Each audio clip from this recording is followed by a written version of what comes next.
Hey guys, this is a buzzed crack on, and I am in a great mood to present some more Metroid Zero Mission.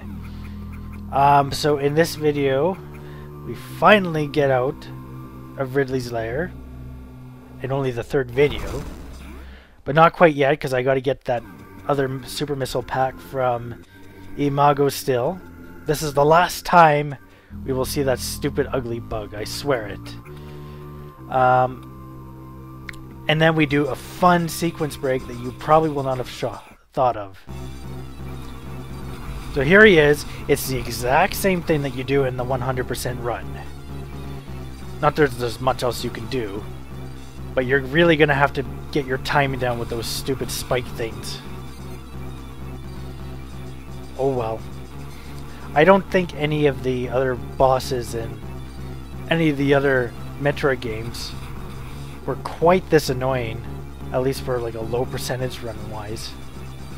But speaking of Metroid games, today is the 24th, and that is actually when the Prime Collector Series comes out.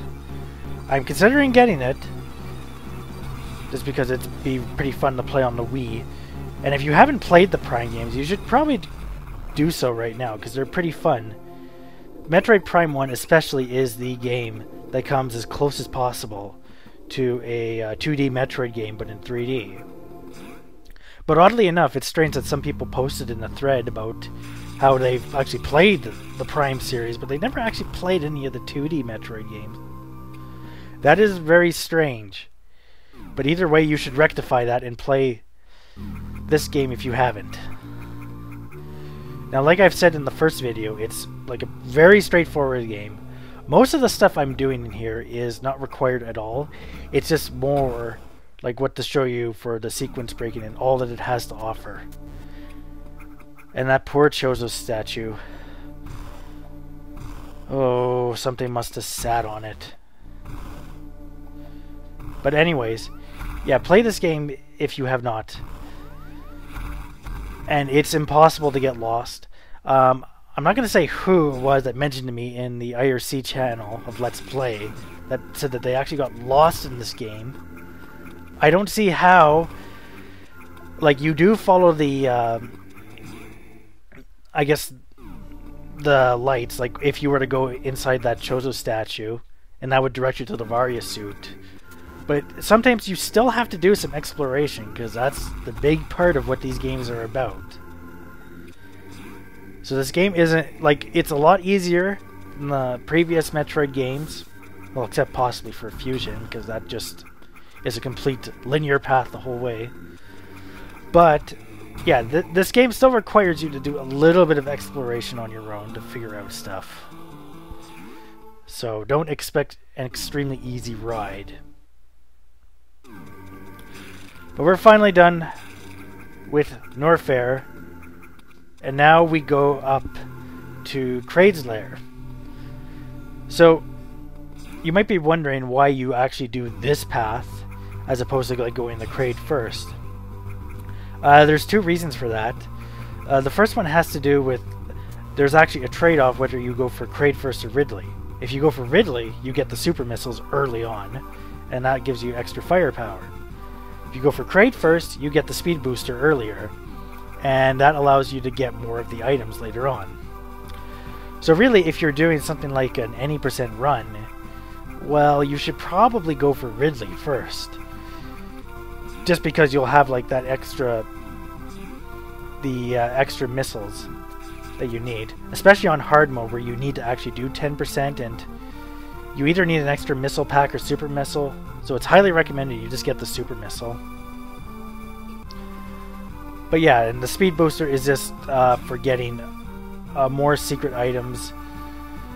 But yeah, in this run it doesn't really matter because I don't really need them for some of them.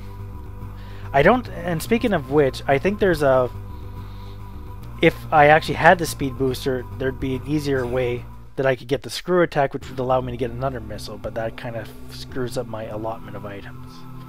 Anyways, we're in Kraid's lair. That's the spirits talking. And guess what? we are not going to the acid room part at all to activate the zip line. No. That is for complete pussies, and we're going to do it the expert way. Because normally you have to shoot those blocks with the zip lines, but fuck it. You can just bomb your way through. Okay, I'll admit it. The power grip was kind of useful here. And okay, so Scarboy, I guess I was wrong in that the power grip does help you with sequence breaking in this way. So okay, not much else to say here. We just have to go through the motions before we get to the next save point.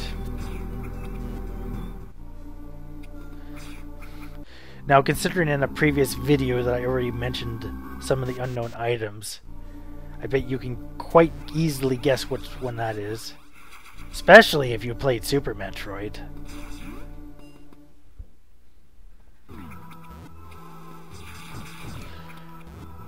But speaking of Super Metroid too,